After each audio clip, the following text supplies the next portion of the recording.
السلام علیکم، کیسے ہیں آپ؟ پچھلے ہم نے بات کی تھی سوشل امپلیکیشنز آف کمپیوٹنگ کی.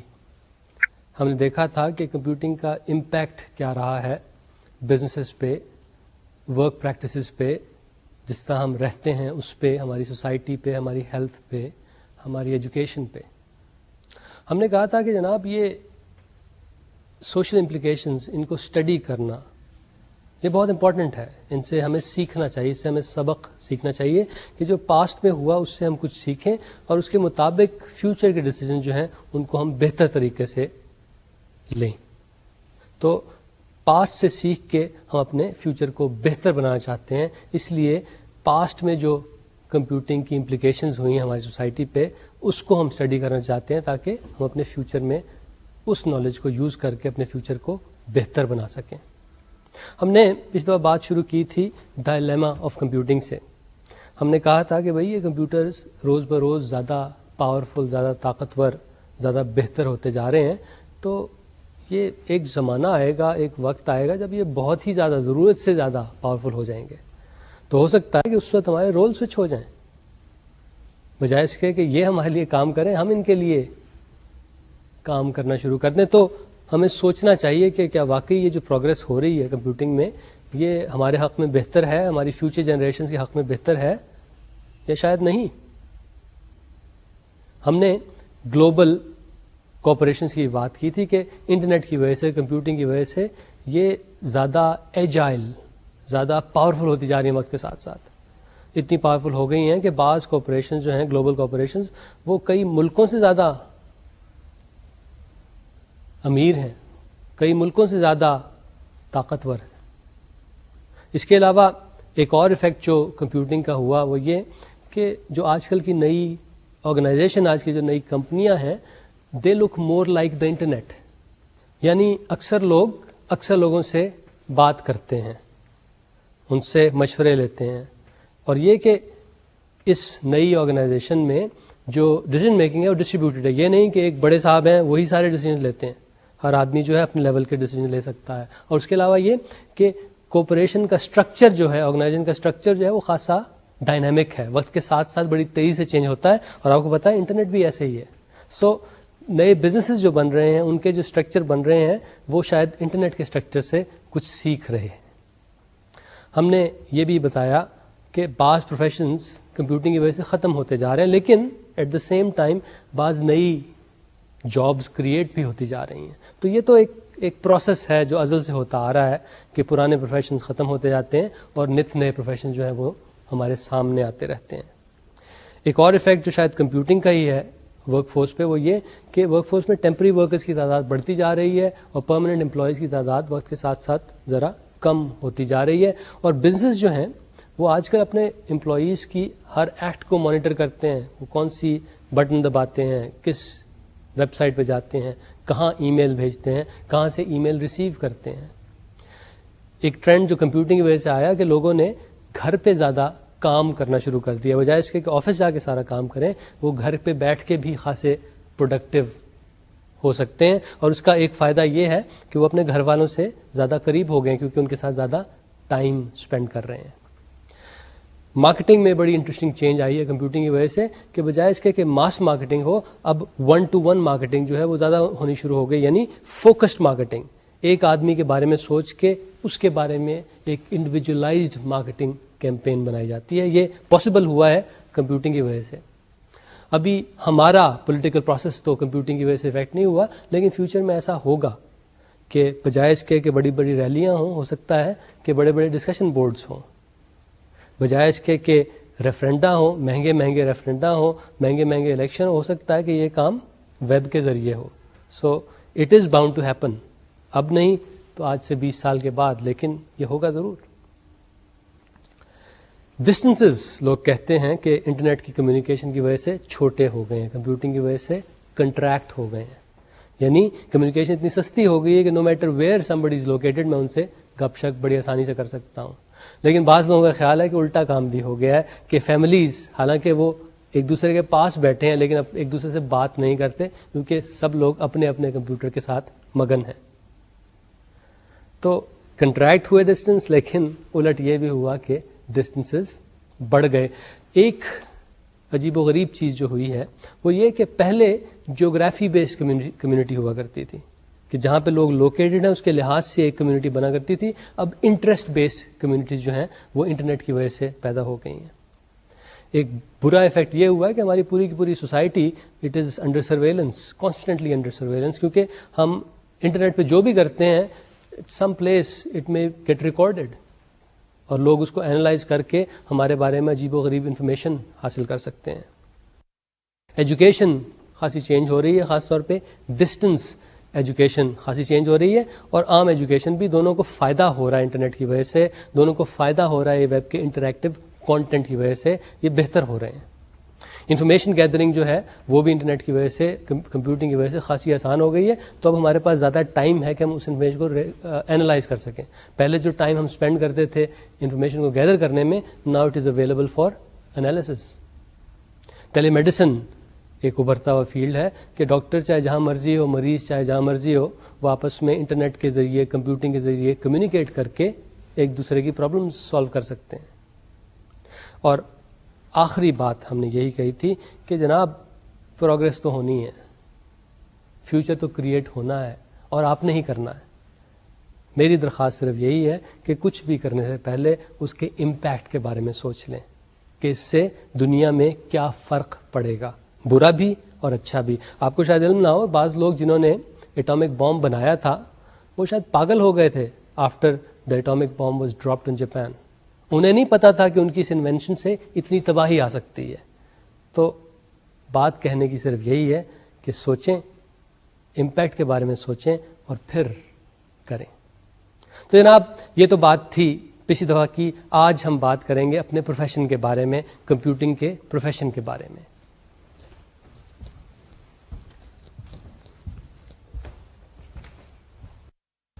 آج ہم بات کریں گے ان رولز کے بارے میں جو کمپیوٹر پروفیشنلز پلے کرتے ہیں، ان کی رسپانسبلٹیز کے بارے میں. اس کے علاوہ ایک چیز اور بھی جو آج ہم کریں گے، ہم دیکھیں گے بعض ایتھیکل سچویشنز کے بارے میں جو کمپیوٹنگ کے پروفیشن میں کریٹ ہوتی ہیں، اور ہم سوچیں گے کہ ان ایتھیکل سچویشنز میں ہم کس طرح اپنے آپ کی ہیلپ کر سکتے ہیں، کس طرح ہم اپنے آپ کو ٹرین کر سکتے ہیں کہ ان اسٹرینج، ان ٹرکی سچویشنز میں بہتر سے بہتر ڈیسیجنز لے سکیں.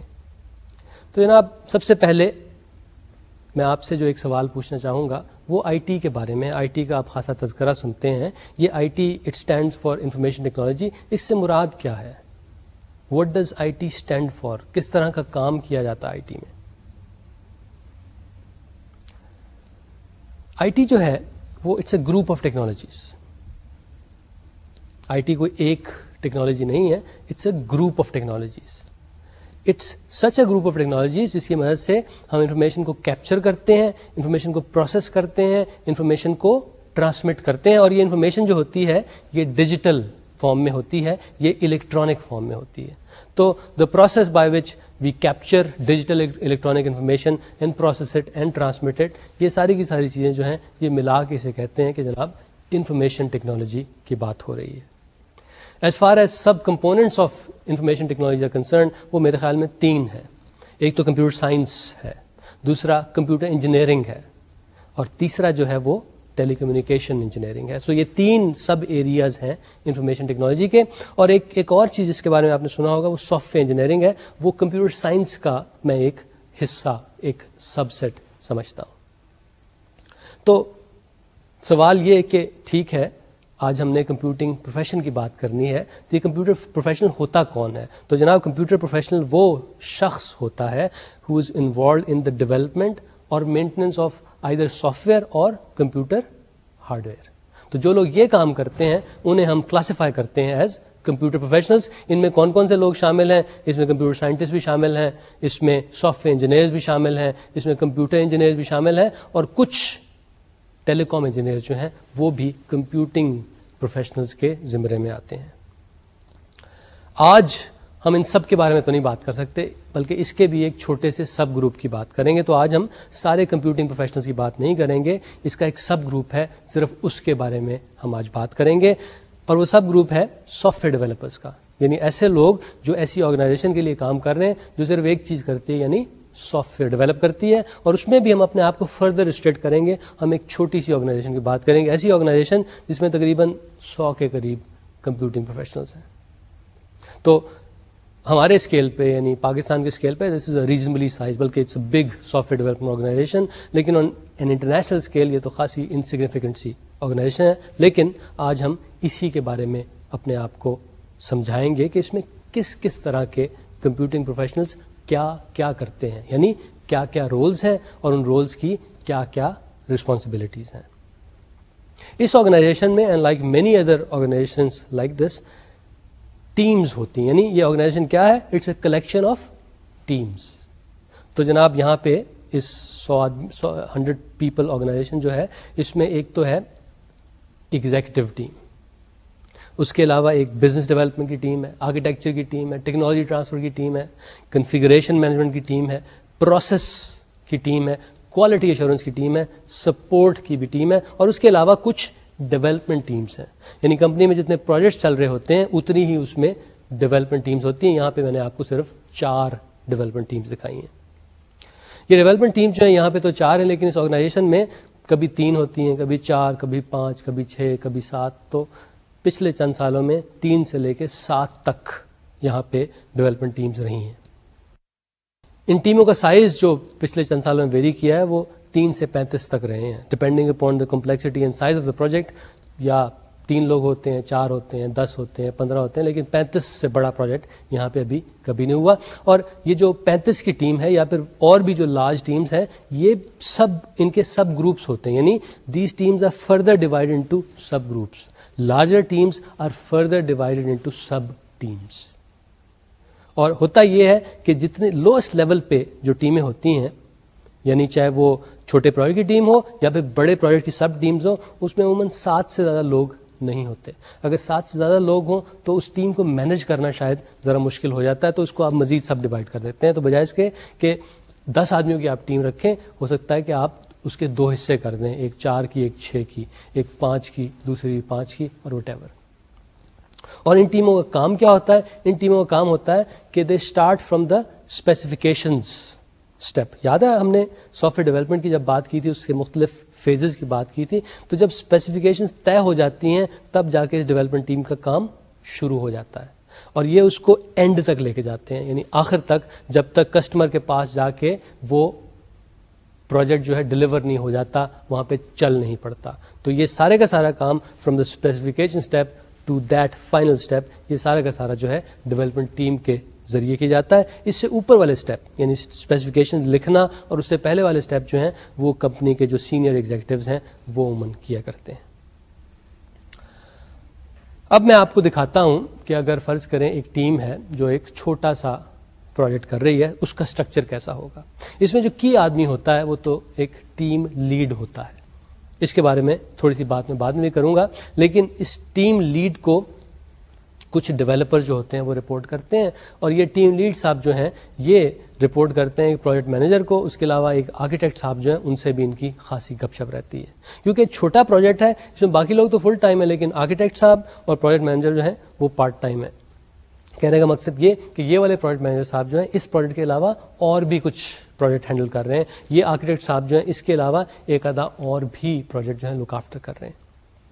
یہ پروجیکٹ مینیجر صاحب جو ہیں یہ جو ایگزیکٹو ٹیم ہے ان کو کمیونیکیٹ کرتے رہتے ہیں وقت تھوڑے تھوڑے عرصے کے بعد کہ اس پروجیکٹ کا کیا اسٹیٹس ہے. اور اس کے علاوہ جو کلائنٹ ہے یعنی جس کے لیے یہ کام کر رہے ہیں ان کا جو پروجیکٹ مینیجر ہے ان کو بھی یہ رپورٹ کرتے رہتے ہیں کہ کیا ہو رہا ہے اور کس طرح ہو رہا ہے. اگر ٹیم کو کسی انفارمیشن کی ضرورت ہے تو وہ پروجیکٹ مینیجر صاحب جو ہیں وہ کلائنٹ کے پروجیکٹ مینیجر سے مانگتے ہیں. اسی طرح کلائنٹ کے مینیجر پروجیکٹ مینیجر صاحب انہیں اگر کسی انفارمیشن کی ضرورت ہو تو وہ ڈائریکٹلی عموماً لوگوں سے بات نہیں کرتے, وہ سیدھے صرف پروجیکٹ مینیجر جو اس ٹیم کا ہے اس سے ہی بات کرتے ہیں. اب ہم دیکھتے ہیں کہ یہی جو اس میں کچھ کی لوگ آپ کو نظر آئے تھے ان کی رسپانسبلٹیز کیا ہیں, ان کا پروفائل کیا ہے. سب سے پہلے ہم بات کرتے ہیں پروجیکٹ مینیجر کی. ان کا کام جناب بڑا سادہ سا ہے, انہوں نے پروجیکٹ کو پلان کرنا ہوتا ہے اور پھر اس کو ٹریک کرنا ہوتا ہے. ٹریکنگ کا مطلب یہ ہے کہ پلاننگ تو ہو گئی لیکن اب ایکچولی کام کس طرح ہو رہا ہے اس کو ہم ٹریکنگ کہتے ہیں. اس کے علاوہ یہ بھی کہ پروجیکٹ کی پلاننگ میں کچھ ریسورسز ڈیفائن ہوتے ہیں کہ ہمیں اتنے کمپیوٹرز, اتنے سرورز اور اتنے لوگ چاہیے. تو ان پروجیکٹ مینیجر صاحب کا کام یہ ہوتا ہے کہ ان ریسورسز کا کسی طرح انتظام کر کے دیں ٹیم کو. اس کے علاوہ ان کے کام کا ایک کی کمپوننٹ جو ہے وہ کلائنٹ ریلیشن شپ مینجمنٹ ہے, یعنی کلائنٹ کو خوش رکھنا, کمیونیکیشن کے ذریعے اس کو بتاتے رہنا کہ اس پروڈکٹ کا کیا حال ہے, کلائنٹ کو اگر کوئی کویشچنز ہوں ان کو وقت آنے پہ ان کا جواب دیتے رہنا, کلائنٹ صاحب اگر پروجیکٹ میں کوئی چینجز کرانے چاہتے ہیں تو اس کو مینیج کرنا, یہ سارے کام جو ہیں یہ پروجیکٹ مینیجر صاحب کے ہوتے ہیں. عموماً یہ پروجیکٹ مینیجر صاحب جو ہوتے ہیں ان کا کم از کم 5-1 سال کا ٹیم لیڈرشپ کا ایکسپیرینس ہوتا ہے, اس کے بعد جا کے یہ عموماً پروجیکٹ مینیجر بنتے ہیں. عموماً انہوں نے کچھ پروفیشنل ڈیولپمنٹ کے کورسز بھی کیے ہوتے ہیں, کیونکہ project management is a skill جو آپ بڑی آسانی سے نہیں سیکھ سکتے. اس کے لیے بہتر یہ ہوتا ہے, اس کے لیے سہل یہ ہوتا ہے کہ آپ کچھ پروفیشنل ڈیولپمنٹ کے کورسز کریں, 1 ہفتے کا, 4 دن کا, 5 دن کا, اور 1 سے زیادہ ایسے کورسز کریں which are taught by experts, تاکہ وہ نالج جو ہے آپ میں ٹرانسفر ہو سکے اور اس کے ذریعے آپ ایک بہتر پروجیکٹ مینیجر بن سکیں. تو عموماً انہوں نے ایسے کچھ کورس کیے ہوتے ہیں. ان کے پاس عموماً ڈگری ٹیکنیکل ہوتی ہے, یا پھر اگر ٹیکنیکل ان کے پاس ٹیکنیکل ماسٹرز ڈگری ہوگی, یا پھر ان کے پاس ٹیکنیکل بیچلرز ڈگری ہوگی, اور اس کے علاوہ انہوں نے MBA کیا ہوگا. تو ان کے پاس عموماً کوئی ایڈوانس ڈگری ضرور ہوتی ہے. اب ہم بات کرتے ہیں آرکیٹیکٹ صاحب کی, کہ آرکیٹیکٹ صاحب جو ہیں ان کی کیا رسپانسبلٹیز ہیں, ان کا پروفائل عموماً کیسا ہوتا ہے. آرکیٹیکٹ صاحب جو ہیں جب بھی کوئی پروجیکٹ آتا ہے سب سے پہلے اس کے لیے جو اپروپریٹ ٹیکنالوجی ہوتی ہے نا یہ سلیکٹ کرتے ہیں. It's his or her responsibility to select the appropriate technology. اس کے علاوہ اس پروجیکٹ کا جو ہائی لیول ڈیزائن ہوتا ہے, اس کا جو آرکیٹیکچرل ڈیزائن ہوتا ہے وہ بھی انہی صاحب کی رسپانسبلٹی ہوتی ہے. اور اس کے بعد یہ پروجیکٹ کو تھوڑا سا مانیٹر بھی کرتے ہیں, یعنی کہ جو ہم نے ڈیزائن کیا تھا کیا وہی امپلیمنٹ ہو رہا ہے, کوئی عجیب و غریب چیزیں بننی تو نہیں شروع ہو گئی. تو یہ کام ہے آرکیٹیکٹ صاحب کے. یہ صاحب جو ہوتے ہیں ان کا کم از کم 10-15 سال کا ڈیولپمنٹ کا ایکسپیرینس ضرور ہوتا ہے, اور اس کے علاوہ ان کے پاس ان ڈیپتھ نالج ہوتی ہے 2-3 ڈومین ایریاز کی. ڈومین ایریا سے مراد ہے کہ دیکھیں کمپیوٹر سائنس ہے, لیکن اس سے آپ چیزیں تو اور لوگوں کے لیے بنا رہے ہیں, بینک کے لیے بنا رہے ہیں, ٹیلی کام کے لیے بنا رہے ہیں, یا پھر کسی ای کامرس کی ویب سائٹ آپ بنا رہے ہیں. تو یہ these are the domains, e commerce, banking, financial sector, telecom sector. تو ان کے پاس 2-3 ڈومینز کا ایکسپیرینس ان ڈیپتھ ہوتا ہے. اس کے علاوہ ان کا 2-3 ٹیکنالوجیز کا بھی ان ڈیپتھ ایکسپیرینس ہونا لازمی ہے. ان کے پاس ڈگری عموماً جو ہوتی ہے وہ بھی ان کے پاس ایڈوانس ڈگری ہوتی ہے, اور عموماً وہ ٹیکنیکل ڈگری ہی ہوتی ہے, ماسٹرز یا PhD.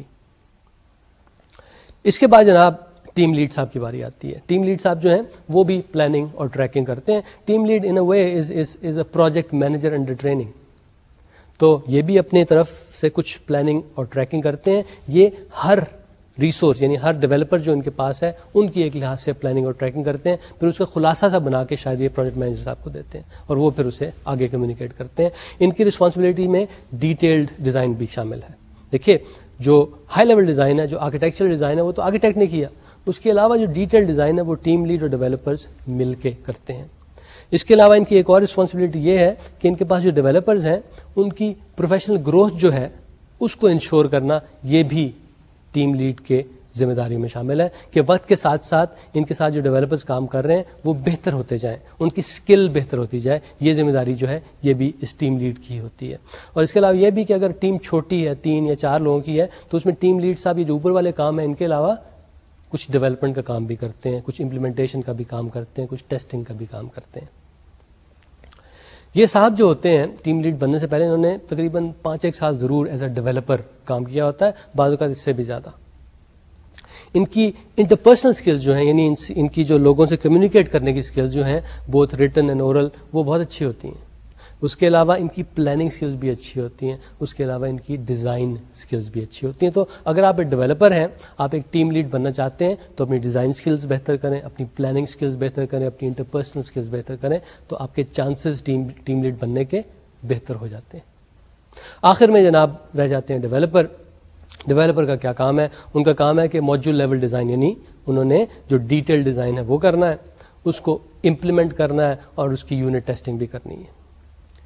ڈیولپر جو ہیں ان کے پاس عموماً کوئی ٹیکنیکل بیچلرز کی ڈگری ہوا کرتی ہے, بعض کے پاس تھوڑی سی ایڈوانس ڈگری بھی ہوتی ہے.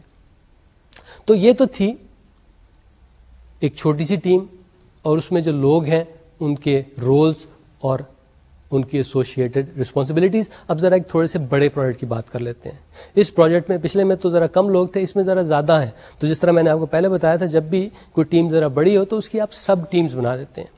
اس صورت میں بھی عموماً پروجیکٹ مینیجر ایک ہی ہوتا ہے, عموماً پروجیکٹ آرکیٹیکٹ جو ہے وہ بھی ایک ہی ہوتا ہے, لیکن ٹیمز زیادہ ہوتی ہیں. تو اس کا مطلب ہے کہ آپ کچھ سب ٹیمز بناتے ہیں, ہر سب ٹیم کا ایک ٹیم لیڈر بھی ہوتا ہے. تو یہاں پہ جو میں آپ کو دکھا رہا ہوں اس میں 3 ایسی سب ٹیمز ہیں. ایک میں 7 لوگ ہیں, دوسری میں 4 ڈیولپرز ہیں, تیسری میں 3 ڈیولپرز ہیں.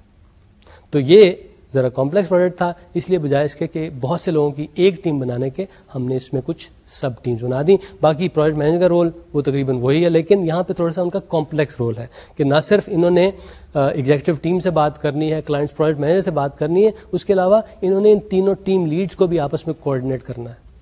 اکثر ہوتا یہ ہے کہ سب ٹیم 1 جو ہے ان کا کام شاید وہ منحصر ہوتا ہے ٹیم 2 کی پروگرس پہ, تو ان کو ان لائن رکھنا, ان کو صحیح طریقے سے ٹریک کرنا, ان کو صحیح طریقے سے ریسورسز فراہم کرنا, یہ پروجیکٹ مینیجر صاحب کی ذمہ داری ہوتی ہے. اسی طرح پروجیکٹ آرکیٹیکٹ جو ہیں یہاں پہ ان کا کام بھی شاید تھوڑا سا زیادہ ہوتا ہے, کیونکہ انہوں نے ایک ہائی لیول ڈیزائن کیا, اس کے 3 حصے کیے, اب 3 ٹیمیں اس کو امپلیمنٹ کر رہی ہیں. ان کو آپس میں سنکرونائز رکھنا, یہ بھی سنکرونائز رکھنا تو خیر پروجیکٹ مینیجر کا کام ہے, لیکن اس کی کوالٹی یعنی امپلیمنٹیشن کی کوالٹی کو دیکھنا کہ وہ ڈیزائن کے مطابق ہے یا نہیں, یہ پروجیکٹ آرکیٹیکٹ کا کام ہوتا ہے. تو جناب ہم نے اب بات کر لی 2 طرح کی ڈیولپمنٹ ٹیمز کی, چھوٹی ڈیولپمنٹ ٹیمز کی اور ذرا نسبتاً بڑی ڈیولپمنٹ ٹیمز کی. اب جو باقی ٹیمز تھیں ہماری آرگنائزیشن میں ان کے بارے میں کچھ ڈسکشن کرتے ہیں. اس کمپنی میں ایگزیکٹو ٹیم جو ہے اس کے 3 ممبر ہیں, اور عموماً جس طرح باقی جگہوں پہ بھی ہوتا ہے, these 3 are the highest paid people in this company. ان کی سیلری باقی سب سے شاید زیادہ ہے. The most important member of course is the chief executive officer. یہ صاحب ان کے پاس بہت ساری اسکلز ہوتی ہیں, ملٹیپل اسکلز ہوتی ہیں. ان کا کام یہ ہوتا ہے کہ انہوں نے کمپنی کا ایک ویژن سا بنانا ہوتا ہے کہ یہ کمپنی کیا ہے اور اس کمپنی کو فیوچر میں کیا ہونا چاہیے. یہ ویژن بنانا, اس کو کنسیو کرنا اور اس کو دوسرے لوگوں تک ٹرانسفر کرنا, یہ ان کی ایک مین ذمہ داری ہوتی ہے. اور لوگوں کو ایکسائٹیڈ رکھنا اس ویژن کے بارے میں, یہ بھی ان کی ایک ذمہ داری ہوتی ہے. ان صاحب کی پبلک ریلیشننگ اسکلز عموماً بہت اچھی ہوتی ہیں, اور ایک اور ان میں خوبی یہ ہوتی ہے کہ یہ اچھے ٹیلنٹ کو بڑی جلدی اسپاٹ کر لیتے ہیں. دوسرے ممبر جو اس ٹیم کے ہیں وہ ہیں چیف آپریٹنگ آفیسر COO صاحب. یہ صاحب جو ہیں ہی اور she is responsible for the day to day operations. روز بروز جو کام ہو رہا ہوتا ہے اس کو سنبھالنا ان کا کام ہوتا ہے. ان کی آرگنائزیشنل اسکلز, ان کی پلاننگ اسکلز بہت اچھی ہوتی ہیں, ان کی انٹرپرسنل اسکلز بہت اچھی ہوتی ہیں. تیسرے ممبر جن کا میں تذکرہ کرنا چاہوں گا وہ ہیں chief of marketing and sales, chief marketing and sales officer. بڑی کمپنیوں میں 2 لوگ یہ کام کرتے ہیں, چھوٹی سی کمپنی ہے اس لیے صرف ایک صاحب مارکیٹنگ بھی کر رہے ہیں اور سیلز کو بھی ہینڈل کر رہے ہیں. ان کا کام کیا ہے؟ ان کی رسپانسبلٹی یہ ہے کہ کمپنی کا امیج اچھا بنائیں اور اس کے علاوہ کمپنی میں کام بھی لے کے آئیں. کمپنی میں جو عموماً کام آتا ہے وہ یہ صاحب لاتے ہیں, اور اس میں CEO صاحب اکثر ان کی اسسٹنس بھی کرتے ہیں. ان میں ایک خاص بات جو ہونا ضروری ہے کہ this person has to be very innovative. Innovation کی وجہ سے یہ جو کام لا رہے ہیں اس کی تعداد میں اور اس کے لیے جو پیسے مل رہے ہیں اس میں اضافہ کر سکتے ہیں. کیونکہ دیکھیے چھوٹی سی کمپنی ہے, بڑا کمپٹیشن ہے, تو اگر آپ نے کوئی کانٹریکٹ ون کرنا ہے, کچھ کام ون کرنا ہے, اس کے لیے you have to be uniquely better, you have to be uniquely innovative. تو یہ صاحب اس چیز کی ذمہ داری لیتے ہیں, کمپنی کو پروجیکٹ کرتے ہیں, کمپنی میں کام لے کے آتے ہیں. ایک اور ٹیم جو ہے وہ ہے بزنس ڈیولپمنٹ کی ٹیم. یہ بڑی چھوٹی سی ٹیم ہوتی ہے, اس میں 1 2 3 بس اتنے ہی کچھ ممبرز ہوتے ہیں. ان کا کام کیا ہوتا ہے؟ ان کا کام یہ ہوتا ہے کہ کوئی کمپنی ہے وہ کچھ کروانا چاہتے ہیں, تو اس کے لیے جو پرپوزل بنائی جاتی ہے وہ عموماً یہ بزنس ڈیولپمنٹ ٹیم جو ہے وہ بنایا کرتی ہے. یہ ٹیم جو ہے اس کے ممبرز میں ملٹیپل سکلز کا ہونا ضروری ہے. ان میں ٹیکنیکل سکلز بھی ہونی چاہیے, ان میں بزنس سکلز بھی ہونی چاہیے, ان میں اچھی ریٹن اور اورل کمیونیکیشن سکلز بھی ہونی چاہیے. عموماً یہ لوگ جو ہوتے ہیں ان کی ڈگریاں دونوں ہوا کرتی ہیں, ٹیکنیکل بھی اور بزنس کی بھی. تو یہ ایک لحاظ سے آل راؤنڈر ٹائپ کے لوگ ہوتے ہیں. انہیں بزنس کا بھی پتہ ہوتا ہے, انہیں ٹیکنیکل سائڈ کا بھی خاصا علم ہوتا ہے. نیکسٹ ٹیم جس کا ہم تذکرہ کرنا چاہیں گے that consist of the sharpest technical minds in the company. یہ ہے ہماری آرکیٹیکچر کی ٹیم. اس میں 2 ممبرس ہوتے ہیں, بعض اوقات 3 بھی ہو جاتے ہیں. یہ لوگ جو ہیں یہ مختلف پروجیکٹس کے لیے ڈپیوٹ کیے جاتے ہیں کہ جناب یہ فلانے صاحب جو ہیں اب پروجیکٹ اے جو ہے اس کے آرکیٹیکٹ ہوں گے, اور جب وہ کام ختم ہو جاتا ہے تو واپس ایک لحاظ سے اپنی ٹیم میں آ جاتے ہیں. اور بعض اوقات اس کے کئی ممبر جو ہیں وہ 1 سے زیادہ پروجیکٹس کے بھی آرکیٹیکٹ ہوتے ہیں, یعنی بیک وقت 2 یا 3 پروجیکٹس کو بھی وہ ہینڈل کر رہے ہوتے ہیں اگر ان پروجیکٹس کی کمپلیکسٹی اتنی زیادہ نہ ہو. نیکسٹ جناب ہم بات کریں گے کنفیگریشن مینجمنٹ ٹیم کی. اس میں بھی 2 ممبر ہوتے ہیں, نہیں تو 3 ممبر ہوتے ہیں. ان کا کام کیا ہوتا ہے؟ ان کا کام بڑا انٹرسٹنگ ہے. وہ یہ کہ کمپنی میں جو کچھ بھی پروڈیوس ہوتا ہے, چاہے وہ کوڈ ہو چاہے وہ کوئی اور ڈاکیومنٹس ہوں, یہ ان کی ٹریکنگ کرتے ہیں. یعنی اول تو یہ ایک ایسا پروسیس بناتے ہیں جس کے ذریعے روزانہ جو بھی نئی چیزیں بنتی ہیں یا چیزیں اپڈیٹ ہوتی ہیں اس کا ریکارڈ رکھا جا سکے, اور پھر اس ریکارڈ کو ایک لحاظ سے یہ ٹریک کرتے ہیں. تو فرض کریں آج جب بیٹھ کے کہتے ہیں کہ وہ میں نے 1.25 سال پہلے اس پروجیکٹ پہ فلانے دن جو کام کیا تھا وہ مجھے بتائیے کون سا تھا, تو یہ کنفیگریشن مینجمنٹ ٹیم جو ہے یہ اس سوال کا جواب آپ کو دے سکتی ہے. تو ایک لحاظ سے یہ آپ کے جتنا بھی جو کچھ بھی آپ کی کمپنی میں پروڈیوس ہوتا ہے اس کو ٹریک کرتے ہیں, اس کا ریکارڈ رکھتے ہیں. تو یہ ہے کنفیگریشن مینجمنٹ کی ٹیم. پروسیس ٹیم جو ہوتی ہے اس میں 1 یا 2 اس سے زیادہ ممبر نہیں ہوتے. ان کا ایک خاص مقصد ہوتا ہے. ان کا مقصد یہ ہوتا ہے کہ یہ کمپنی کا جو سافٹ ویئر ڈیولپمنٹ کا پروسیس ہے نا, یعنی جس طریقے سے کمپنی میں سافٹ ویئر ڈیولپ ہوتی ہے اس کو مانیٹر کریں اور وقت کے ساتھ ساتھ اس کو بہتر بنوانے کی کوشش کریں. تو یہ ہیلپ کرتے ہیں ٹیم ممبرس کی اور ٹیمز کی کہ وہ اپنے سافٹ ویئر ڈیولپمنٹ پروسیس کو زیادہ ایفیشینٹ بنا سکیں. یعنی جو کام وہ 1 ہفتے میں کر سکتے ہیں انہیں طریقے بتائیں جس سے وہ کام شاید 1 ہفتے سے کم میں کیا جا سکے, یا پھر کم کاسٹ پہ کیا جا سکے, یا پھر بہتر کوالٹی سے کیا جا سکے, یا پھر تینوں کو ملا کے کیا جا سکے. تو یعنی ان کا مقصد یہ ہے کہ کمپنی کے سافٹ ویئر ڈیولپمنٹ کو اس طرح بنانا کہ چیزیں ٹائم پہ پروڈیوس ہوں, جو چیزیں پروڈیوس ہوں ان کی کوالٹی اچھی ہو, اور جو چیزیں پروڈیوس ہوں ان کو بنانے میں کم سے کم پیسے لگیں. نیکسٹ جناب ہم بات کریں گے کوالٹی ایشورنس ٹیم کی. ڈیولپمنٹ ٹیمز کے بعد یہ شاید کسی بھی کمپنی کی سب سے بڑی ٹیم ہوتی ہے. اس پرٹیکولر کمپنی میں ٹوٹل 100 کے قریب کمپیوٹر پروفیشنلز ہیں, اور اس میں تقریباً 20 کے قریب کوالٹی ٹیم کے ممبرس ہیں. کوالٹی ٹیم کے بارے میں یہ ہوتا ہے کہ عموماً جتنے آپ کے ڈیولپرز ہوں اس سے تقریباً 1/3 آپ کی کوالٹی ایشورنس کی ٹیم کے لوگوں کی تعداد ہونی چاہیے. تو اگر آپ کے پاس 60 ڈیولپرز ہیں تو اس کا مطلب ہے کہ آپ کی کوالٹی ایشورنس ٹیم میں تقریباً 20 لوگوں کا ہونا ضروری ہے.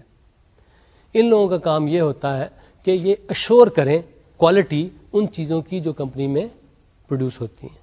کوالٹی ایشورنس سے مراد کیا؟ اس سے مراد یہ کہ جو چیزیں پروڈیوس ہو رہی ہیں کیا وہ وہی کر رہی ہیں جو انہیں کرنا چاہیے تھا. اگر کرنا چاہیے تھا یہ انہیں پاس کر دیتے ہیں, اگر نہیں کرتی جو انہیں کرنا چاہیے تھا تو انہیں واپس بھیج دیتے کہ جناب اس پہ کام کریں. تو nothing gets shipped from the company, یعنی اس کمپنی سے کسٹمر کے پاس کچھ نہیں جاتا unless کوالٹی ایشورنس ٹیم جو ہے وہ کہہ دے کہ ہاں جناب اب اسے بھجوا دیں. اور ان کے کام کرنے کا طریقہ یہ ہوتا ہے کہ جب بھی کوئی نیا پروجیکٹ شروع ہوتا ہے تو 1 یا 2 یا 3 آدمی جو اس ٹیم کے ممبر ہو وہ ڈپیوٹ کیے جاتے ہیں اس پروجیکٹ ٹیم میں. یعنی وہ 2-3 لوگ جو ہیں وہ اس ٹیم کے پروجیکٹ کی کوالٹی کی ایشورنس کرتے ہیں, اور جب وہ کام ختم ہو جاتا ہے تو کسی نئے پروجیکٹ پہ شروع ہو جاتے ہیں. ٹیکنالوجی ٹرانسفر کی ٹیم جو ہے یہ بڑی انٹرسٹنگ ٹیم ہے کیونکہ اس کا سائز جو ہے وہ وقت کے ساتھ چھوٹا یا بڑا ہوتا رہتا ہے. اگر کمپنی کے پاس کام خاصا ہو تو اس ٹیم کا سائز چھوٹا ہوتا ہے, جب کمپنی کے پاس کام نہ ہو تو اس ٹیم کا سائز بڑھ جاتا ہے. اس ٹیم کا کام کیا ہے؟ اس ٹیم کا کام یہ ہے کہ جو نئی ٹیکنالوجیز آ رہی ہیں, جو نئی پروڈکٹس آ رہی ہیں, جو نئے سافٹ ویئر ڈیولپمنٹ کے پروسیس آ رہے ہیں ان کو ایویلیویٹ کرتے رہیں, ان کو ایکوائر کریں اور ان کو اینالائز کریں, ان کو ایویلیویٹ کریں, دیکھیں کہ وہ کیا کرتے ہیں, کیسے کرتے ہیں, کیوں کرتے ہیں, اور اس کے بعد ان میں سے جو اپروپریٹ ہے نا اس آرگنائزیشن کے لیے ان کو اڈیپٹ کریں, ان کو کمپنی کے اندر لے کے آئیں, ان کو کمپنی کے اندر انٹروڈیوس کریں. لیکن اس سے پہلے ظاہر ہے انہیں اس میں اپنی کچھ ایکسپرٹیز ڈیولپ کرنی پڑے گی. اگر فرض کریں کہ ایک نیا کمپائلر آتا ہے, ایک نئی لینگویج آتی ہے, تو اس کو اسٹڈی کریں گے, اس میں چھوٹے سے کچھ ایکسپیریمنٹل پروجیکٹس کرنے کی کوشش کریں گے اور دیکھیں گے کہ کیا یہ ہماری کام کی چیز ہے یا نہیں. اگر ہے تو پھر جو کمپنی میں نئے پروجیکٹ شروع ہوں گے یا ایون جو ایگزسٹنگ پروجیکٹ ہوں گے اس میں ان نئی ٹیکنالوجیز کو, ان نئے پروسیسز کو, ان نئی پروڈکٹس کو انٹروڈیوس کرنے کا کام ٹیکنالوجی ٹرانسفر کی ٹیم کرتی ہے. تو ایویلویٹ کرنا, سلیکٹ کرنا اور پھر انہیں کمپنی میں انٹروڈیوس کرنا, یہ جناب ٹیکنالوجی ٹرانسفر ٹیم کا کام ہے. سپورٹ ٹیم جو ہے اس میں 2 یا 3 ممبر ہوتے ہیں, زیادہ نہیں ہوتے. ان کا کام یہ ہے کہ کمپنی کا جو انفراسٹرکچر ہے نا, کمپنی کا ہارڈ ویئر کا اور سافٹ ویئر کا اور نیٹ ورکنگ کا جو انفراسٹرکچر ہے اس کو وقت کے ساتھ ساتھ بہتر بناتے رہنا, اس کی مینٹننس کرتے رہنا, اس کو ایکسپینڈ کرتے رہنا. جس طرح بھی کمپنی کی ضروریات ایکسپینڈ کرتی ہیں اس انفراسٹرکچر کو ایکسپینڈ کرتے رہنا, یہ اس ٹیم کا کام ہے. یہ لوگ کیا کرتے ہیں, یہ ورک اسٹیشن جو ہیں, جو سرورز جو ہیں, جو پرنٹر جو ہیں, ان کا خیال رکھتے ہیں.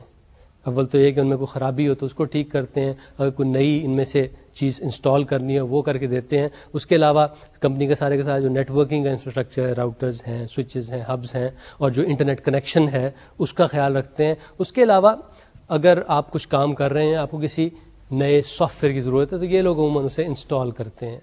اگر آپ نے کوئی نیا ویب سرور جو ہے وہ ٹیسٹ کر کے دیکھنا ہے یا پھر کسی پروڈکٹ کے لیے آپ کو کسی نئے ویب سرور کی ضرورت ہے تو آپ ان سے کہتے ہیں کہ جناب وہ فلانی سافٹ ویئر آ کے میری اس مشین پہ آپ انسٹال کر دیں. اس کے علاوہ ان کا ایک اور کام بھی ہوتا ہے, وہ یہ کہ اپنے نیٹ ورک کی سیکیورٹی کو مانیٹر کرنا اور دیکھنا کہ کوئی غلط حرکت تو نہیں ہو رہی, کوئی انٹروڈر تو نہیں آ گیا, اور اگر آ جائے تو اس کے بارے میں کچھ کرنا. تو یہ جناب ہے سپورٹ ٹیم, یعنی کمپنی کا جتنا بھی ہارڈ ویئر سافٹ ویئر کا انفراسٹرکچر ہے اس کا دھیان رکھنا, اس کو مینٹین کرنا, اس کو ایکسپینڈ کرنا, اس کو امپروو کرنا, یہ اس سپورٹ ٹیم کا کام ہوتا ہے. تو جناب with this we come to the end of the first part, یعنی ہم نے دیکھ لیا کہ ایک جو سافٹ ویئر ڈیولپمنٹ کی آرگنائزیشن ہے اس میں جس طرح کے لوگ ہیں, جس طرح کی ٹیمیں ہیں, ان کے کیا پروفائل ہوتے ہیں, ان کی کیا رسپانسبلٹیز ہوتی ہیں, وہ کیا کرتی ہیں, کیوں کرتی ہیں, اور ان کے لیے ان کا کس ٹائپ کا ایکسپیرینس ہونا ضروری ہے. اب ہم تھوڑا سا چینل سوئچ کریں گے.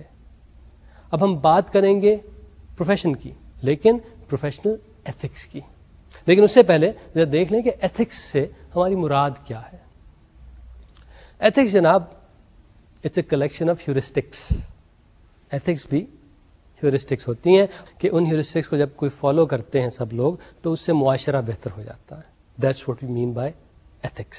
ہمارا وے آف لائف بہتر کرنے کے لیے ہم جن رولز کو فالو کرتے ہیں انہیں بعض لوگ ایتھکس کہتے ہیں. مجھے ایتھکس بہت پسند ہے کیونکہ اس کی وجہ سے میری زندگی آسان ہو جاتی ہے.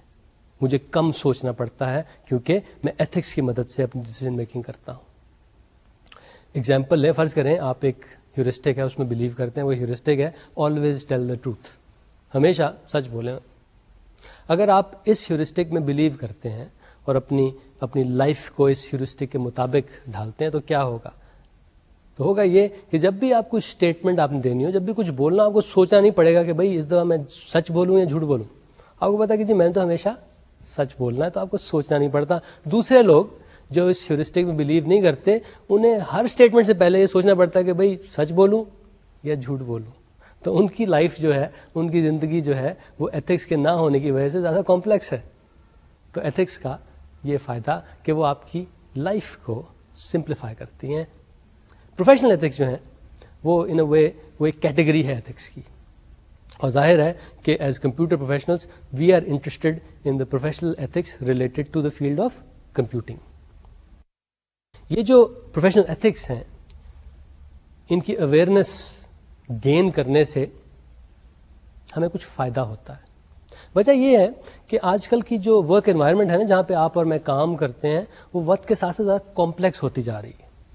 پہلے ہمیں جتنے ڈیسیجن لینے پڑتے تھے اب ہمیں روز اس سے زیادہ ڈیسیجن لینے پڑتے ہیں. تو اس پروسیس کو آسان کرنے کے لیے یہ جو ایکسٹرا کمپلیکسٹی آ گئی ہے ہماری ورک لائف میں, اس کمپلیکسٹی کو ذرا کم کرنے کے لیے پروفیشنل ایتھکس جو ہیں وہ ہماری ہیلپ کر سکتی ہیں.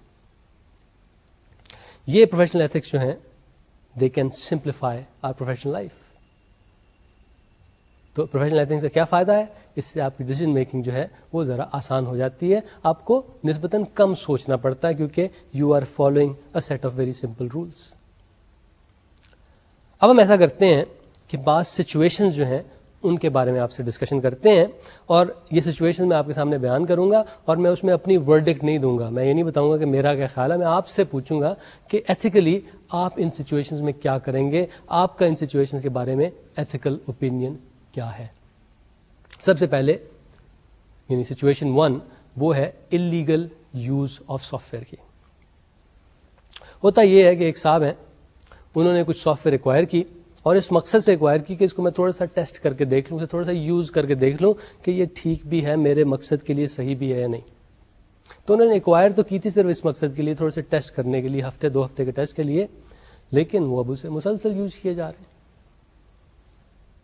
13 مہینے ہو گئے ہیں یوز کیے جا رہے ہیں. یہ صاحب جو ہیں ان کا یہ جو کانڈکٹ ہے, یعنی آتھر کی اجازت کے بغیر, آتھر کو پیمنٹ کیے بغیر اس کی پروڈکٹ کو, اس کی انوینشن کو یوز کیے جا رہے ہیں. ان صاحب کا کانڈکٹ جو ہے, ان صاحب کا بیہیویئر جو ہے, کیا یہ ایتھیکل ہے؟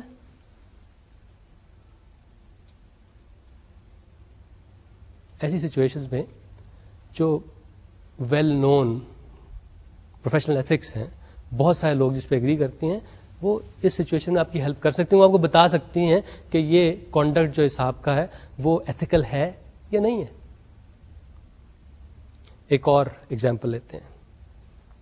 یہ ایگزامپل ہے ویپر ویئر کی. ہوتا یہ ہے کہ ایک چھوٹی سی کمپنی ہے, وہ ایک زبردست قسم کی نئی پروڈکٹ بناتے ہیں. وہ اسے بس انٹروڈیوس کرنے والے ہوتے ہیں کہ ایک بڑی کمپنی کو, جو ان کی کمپیٹر ہے, اسے پتہ لگ جاتا ہے کہ بھئی یہ ایک بڑی زبردست سی پروڈکٹ انٹروڈیوس کرنا چاہ رہے ہیں. وہ یہ کرتے ہیں, وہ ایک وسپرنگ کیمپین شروع کر دیتے ہیں, یعنی افواہیں پھیلانا شروع کر دیتے ہیں کہ جناب یہ چیز تو ہم بھی بنا رہے ہیں, بس تھوڑی دیر ویٹ کر لیں, ہماری پروڈکٹ باہر آ جائے گی, اسے آپ لیجیے گا. اب ظاہر ہے کہ پوٹینشیل کسٹمرز جو ہیں وہ عموماً چھوٹی کمپنیوں سے چیزیں لینا پسند نہیں کرتے. عموماً وہ بڑی کمپنیوں سے, بڑی کمپنیاں جن کی اور بہت سی پروڈکٹس ہوں, ان سے چیزیں لینا زیادہ پسند کرتے ہیں, کیونکہ ان کا خیال ہے کہ اس سے ان کا رسک کم ہوتا ہے. بڑے ویل نون ڈیلر سے کوئی چیز خریدنا عموماً لوگ اس کو کم رسکی سمجھتے ہیں. ایک چھوٹی سے ان نون سی شاپ سے چیزوں کو لینا لوگ شاید اسے زیادہ رسکی ڈیسیجن سمجھتے ہیں. تو جناب یہ جو پوٹینشیل کسٹمرز تھے, انہوں نے اس چھوٹی کمپنی سے جو انہوں نے بڑی زبردست پروڈکٹ بنائی تھی اس کو نہیں خریدا. انہوں نے کہا چلو ہم چند مہینے ویٹ کر لیتے ہیں کہ یہ بڑی سی جو زبردست سی کمپنی ہے, جب وہ یہ پروڈکٹ لے آئیں گے تو ہم اسے خریدیں گے. اب ہوا کیا, سارے کے سارے پوٹینشیل کسٹمر جو ہیں وہ بڑی کمپنی کے جھانسے میں آ گئے. انہوں نے چھوٹی کمپنی کی پروڈکٹ نہیں خریدی. چھوٹی کمپنی نے بڑی زبردست پروڈکٹ بنائی تھی, اس کے لیے ان کا خرچہ بھی اچھا خاصا ہوا تھا. تو اب ان کی بکری ہو نہیں رہی تھی. اس کا مطلب ہے کہ وہ جو انہوں نے انویسٹمنٹ کی تھی اس میں انہیں پے بیک نہیں مل رہا تھا. تو ہوا کیا, تھوڑے عرصے کے بعد وہ کمپنی بند ہو گئی. اب جناب یہ جو بڑی کمپنی تھی, انہوں نے نہ تو کبھی پروڈکٹ بنانی تھی اور نہ ہی بنائی. کچھ عرصے کے بعد بس کہہ دیا کہ جناب ہم نے وہ پروڈکٹ اپنا کینسل کر دیا. تو آپ بتائیے کہ یہ جو بڑی کمپنی ہے, کیا اس کا جو یہ بیہیویئر ہے یہ انیتھیکل ہے, یا پھر آپ کے خیال میں یہ ٹھیک ہے, بزنس میں تو ایسا ہوتا ہے. کیا آپ کے خیال میں یہ ایک ریزنیبل بزنس پریکٹس ہے کہ اس افواہ کو پھیلا کے دوسری کمپنی کا نقصان کروانا؟ آپ کے خیال میں is it fair, is it ethical?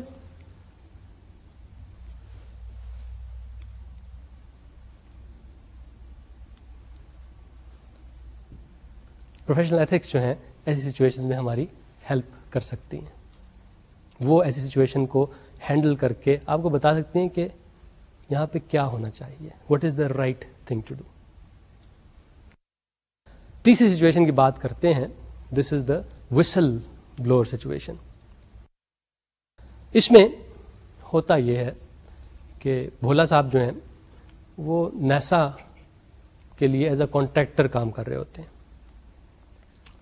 انہیں ایک بڑا زبردست سا سافٹ ویئر کا بگ جس چیز کو ڈیولپ کر رہے ہیں اس میں نظر آتا ہے. ان کے خیال میں اس بگ کی وجہ سے بہت بڑا نقصان ہو سکتا ہے. تو وہ جا کے اپنے باس جو مرفی صاحب ہیں ان کو بتاتے ہیں کہ مرفی صاحب یہ ایک بہت بڑا ایشو ہے, اس کا کچھ کریں.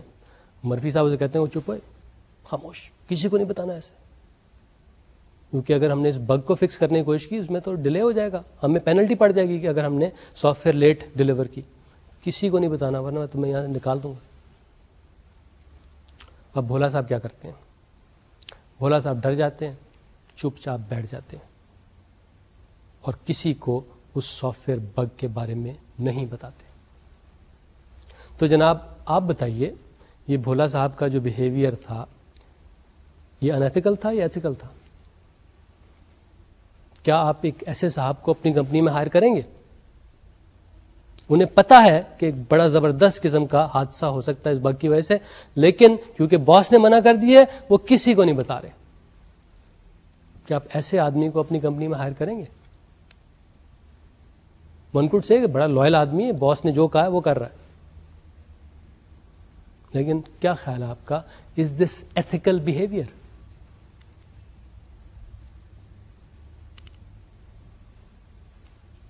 Professional ethics deals with situations like this.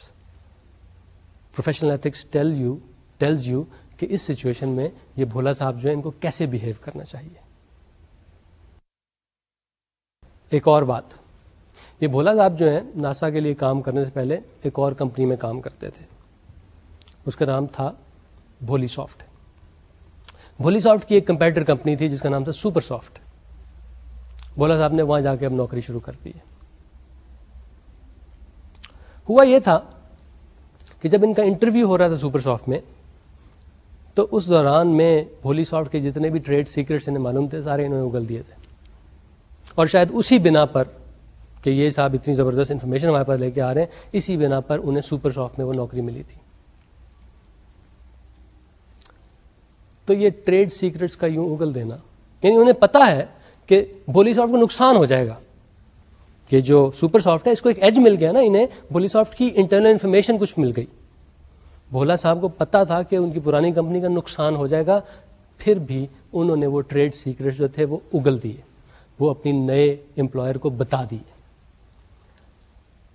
آپ کا اس سچویشن کے بارے میں کیا خیال ہے؟ کیا یہ صاحب جو ہیں ان کا بیہیویئر جو ہے وہ ایتھیکل ہے، صحیح ہے؟ کیا آپ ایک ایسے آدمی کو ہائر کریں گے اپنی کمپنی میں؟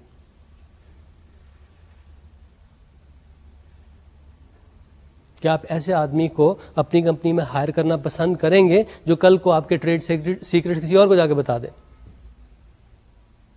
کیا سپر سافٹ یہ نہیں سوچے گی کہ جناب یہ اپنی پرانی کمپنی کے سیکرٹس آج مجھے بتا رہا ہے تو میرے سیکرٹس کل کو جا کے تیسری کمپنی کو بتا دے گا؟ کیا وہ کمپنی ایتھیکل ہے؟ Supersoft are they behaving in an ethical manner کہ وہ ایک ایسے آدمی کو ہائر کر رہے ہیں جو کہ کسی اور کے ٹریڈ سیکرٹس انہیں بتا رہے ہیں؟ تو یہاں پہ there are two possible culprits. ایک تو انڈیویجول جو انٹرویو کے لیے آیا ہے، اور دوسرے کمپنی جو کہ اسے ہائر کر رہی ہے. آپ کا کیا خیال ہے، یہ دونوں جو اینٹیز ہیں کیا یہ ایتھیکلی بیہیو کر رہی ہیں؟ پروفیشنل ایتھکس جو ہیں اس میں ایسی سچویشنز کو ڈسکس کیا جاتا ہے، اس میں ایسی سچویشنز کے لیے آنسر جو ہیں وہ موجود ہیں کہ ایسی سچویشنز میں آپ کس طرح بیہیو کریں. ایز اے کمپنی آپ کیسے بیہیو کریں، ایز این انڈیویجول آپ سے کیسے بیہیو کریں. انٹرویو میں اگر ایک کمپنی جو ہے میرے سے پوچھتی ہے ٹریڈ سیکرٹس کے بارے میں جو میری پرانی کمپنی کے ہے، مجھے کیسے بیہیو کرنا چاہیے. یا پھر یہ کہ میں ایک کمپنی ہوں، ایک صاحب آتے ہیں وہ مجھے آ کے کسی دوسری کمپنی کے ٹریڈ سیکرٹ بتاتے ہیں، مجھے کیسے بیہیو کرنا چاہیے. Professional ethics talks about those situations. Professional ethics tells you how to deal with such situations. تو ہمارے پاس آج ٹائم تو نہیں ہے کہ ان چیزوں کو ہم ڈسکس کریں، but these are points that professional ethics talks about. These are points. یہ سچویشنز ایسی ہیں جو کل کو آپ کے ساتھ ہوں گی، یہ سچویشنز ایسی ہیں جو کل آپ فیس کریں گے. تو بجائے اس کے کہ تب سوچیں، اب آپ پروفیشنل ایتھکس کے بارے میں اسٹڈی کریں اور اپنے آپ کو نالجبل بنائیں کہ ویسی سچویشنز میں کس طرح بیہیو کرنا چاہیے. تو جناب آج ہم نے بات کی اپنے پروفیشن کے بارے میں، کمپیوٹنگ کے پروفیشن کے بارے میں، کہ اس میں کس طرح کے لوگ ہوتے ہیں، ان کے کس طرح کے رولز ہوتے ہیں، ان کی کس طرح کی رسپانسبلٹیز ہوتی ہیں، اور ان کا پروفائل کیسا ہوتا ہے. آپ کو یہ جو رولز میں نے ابھی آپ کو بتائے، ان میں سے کون سا رول پسند آیا؟ آپ میں سے کتنے لوگ ہیں جو سی او بننا چاہیں گے، یا مارکیٹنگ کرنا چاہیں گے، یا پھر آرکیٹیکٹ بننا چاہیں گے؟ ٹیم لیڈ بننا چاہیں گے, پروجیکٹ مینیجرز بننا چاہیں گے. جن لوگوں کا خیال یہ ہے نا کہ ان کی انٹرپرسنل سکلز اچھی نہیں ہیں, شاید وہ مینجمنٹ والے کاموں میں نہیں پڑھنا چاہتے, وہ صرف ٹیکنالوجی میں ایکسیل کرنا چاہتے ہیں, تو شاید یہ جو آرکیٹیکٹ والا ٹریک جو ہے, this is the right for them, this is the right track for them. کیونکہ دیکھیں عموماً ہوتا یہ ہے کہ ڈیولپر سے آپ ٹیم لیڈ بنتے ہیں, اس سے پھر پروجیکٹ مینیجر بنتے ہیں, اس سے پھر نیکسٹ لیول پہ جاتے ہیں, لیکن یہ جو ڈیولپر سے آپ ٹیم لیڈ بنے تو آپ کو اپنی مینجمنٹ سکلز جو ہیں امپروو کرنی پڑیں گی, آپ کو اپنی انٹرپرسنل سکلز خاصی امپروو کرنی پڑیں گی. اس کے جب پروجیکٹ مینیجر بنتے ہیں آپ کو اپنی مینجمنٹ کی سکلز مزید امپروو کرنی پڑیں گی, آپ کو اپنی پروجیکٹ مینجمنٹ کی سکلز مزید امپروو کرنی پڑیں گی, اپنی کمیونیکیشن سکلز مزید امپروو کرنی پڑیں گی, اپنی انٹرپرسنل سکلز جو ہیں وہ مزید امپروو کرنی پڑیں گی, اپنی کلائنٹ ہینڈلنگ سکلز جو ہیں وہ مزید امپروو کرنی پڑیں گی. تو یہ ایک ٹریک ہے. دوسرا ٹریک جو ذرا نیرو ہے وہ ہے آرکیٹیکٹ والا, کیونکہ اس میں what you are doing is you are trying to excel on the technology side, you are trying to excel on the domain side. میرے خیال میں آرکیٹیکٹ بننا شاید زیادہ مشکل ہے, باقی کام یعنی ٹیم لیڈ بننا یا پھر پروجیکٹ مینیجر بننا شاید نسبتاً آسان ہے. شاید اس کی وجہ یہ ہے کہ کمپنیز میں آرکیٹیکٹس خاصی کم تعداد میں ہوتے ہیں, ٹیم لیڈز بہت ہوتے ہیں, پروجیکٹ مینیجر بھی ریزنبل نمبرز میں ہوتے ہیں, لیکن آرکیٹیکٹس کسی بھی کمپنی میں 2 to 3% اس سے زیادہ نہیں ہوتے. تو کمپیوٹنگ پروفیشن کے بعد ہم نے جو بات کی تھی وہ کمپیوٹنگ پروفیشن کی جو ایتھکس ہیں, جو پروفیشنل ایتھکس ہیں, ان کا ہم نے تذکرہ کیا تھا. ہم نے تذکرہ یہ کیا تھا کہ یہ چیزیں کیوں امپورٹنٹ ہیں, why do we need to study these professional ethics, اور اس کا آنسر ہم نے دیا تھا کہ اس سے آپ کی زندگی آسان ہو جاتی ہے, اس سے یہ جو خاصی کمپلیکس سچویشن بن گئی ہے نا ہماری ورک پلیس پہ, اس میں ڈیسیجن میکنگ جو ہے وہ آسان ہو جاتا ہے. تو پروفیشنل ایتھکس کی مدد سے ہم اپنی ڈیسیجن میکنگ کو آسان کر سکتے ہیں, ہم اپنی زندگی کو آسان کر سکتے ہیں. تو جناب یہ تو تھی آج کی بات. آج ہم نے بات کی کمپیوٹنگ کے پروفیشن کے بارے میں. نیکسٹ ٹائم ہم بات کریں گے کمپیوٹنگ کے فیوچر کے بارے میں. ہم ویژولائز کرنے کی کوشش کریں گے کہ آج سے 5, 10, 20, 50, 100 سال کے بعد کیا ہوگا, کمپیوٹرز کیسے ہوں گے, وہ کیا کر رہے ہوں گے, ان کا ہماری لائفز پہ کیا امپیکٹ ہوگا. تو جناب future of computing, that is the topic of next time. اپنا خیال رکھیے گا اور اپنے دوستوں کا بھی. خدا حافظ.